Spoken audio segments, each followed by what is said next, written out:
एक समय की बात है। एक छोटा सा गांव था जहां एक भिखारी रहता था। उस भिखारी का नाम माधव था। माधव रोज सुबह उठकर गांव के अलग अलग हिस्सों में भीख मांगने जाया करता था। उसका जीवन भिक्षा पर ही निर्भर था। गांव के लोग भी उसे पहचानते थे और कुछ ना कुछ उसे दे दिया करते थे। माधव की एक खासियत थी, वह अपने साथ हमेशा एक छोटी सी झोली लेकर चलता था जिसमें वह कुछ अनाज के दाने रखता था। ऐसा वह इसलिए करता था क्योंकि इतने वर्षों में उसने एक बात समझी थी, अगर कोई उसकी झोली में कुछ न देखे तो उसे भीख देने में हिचकिचाते थे। अगर उसकी झोली में कुछ पहले से ही दिखे तो लोग उसे और भीख दे देते थे। ये उसकी भीख मांगने की चालाकी थी। एक दिन वह सुबह जल्दी उठकर अपने काम पर निकल पड़ा।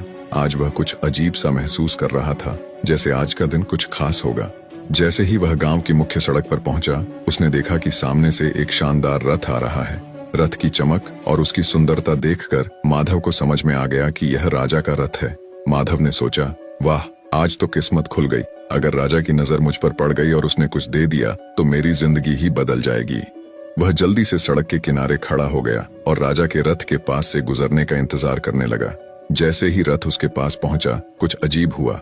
रथ उसके पास आकर रुक गया। माधव हैरान रह गया। उसकी आंखें चौड़ी हो गईं जब उसने देखा कि राजा खुद रथ से उतरा और उसकी ओर बढ़ने लगा।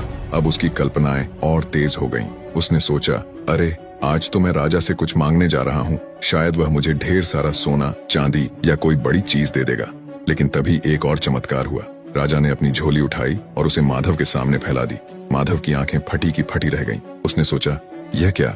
राजा मुझसे भीख मांग रहा है। राजा ने विनम्रता से कहा, भाई, मुझ पर दया करो और मुझे कुछ भिक्षा दे दो। माधव को विश्वास नहीं हो रहा था। उसने सोचा, यह तो उल्टा हो गया। राजा मुझसे भीख मांग रहा है। लेकिन राजा ने उसकी ओर देखते हुए कहा, यह मेरे लिए बहुत महत्वपूर्ण है। हमारे राज्य पर एक संकट आ रहा है और राज ज्योतिषियों ने कहा है कि अगर मैं इस संकट से बचना चाहता हूँ तो मुझे पहले व्यक्ति से भीख मांगनी होगी जिसे मैं आज सुबह देखूं, और तुम वह व्यक्ति हो। कृपया मुझे कुछ दान दो। अब माधव असमंजस में था। वह सोचने लगा, क्या मैं राजा को कुछ दे दूं? लेकिन मैं खुद तो एक भिखारी हूँ। मेरे पास तो खुद ही कुछ खास नहीं है। अगर मैंने राजा को कुछ दे दिया तो मेरे पास बचेगा क्या? काफी सोच विचार के बाद उसने अपनी झोली से एक छोटा सा अनाज का दाना निकाला और राजा की झोली में डाल दिया। राजा ने मुस्कुराते हुए सिर झुकाया और अपनी झोली बंद कर ली। फिर वह वापस अपने रथ की ओर चला गया। माधव ने देखा कि राजा तो बिना कुछ बोले चला गया, लेकिन उसके मन में खट्टापन था। वह सोचने लगा, क्या मैंने सही किया?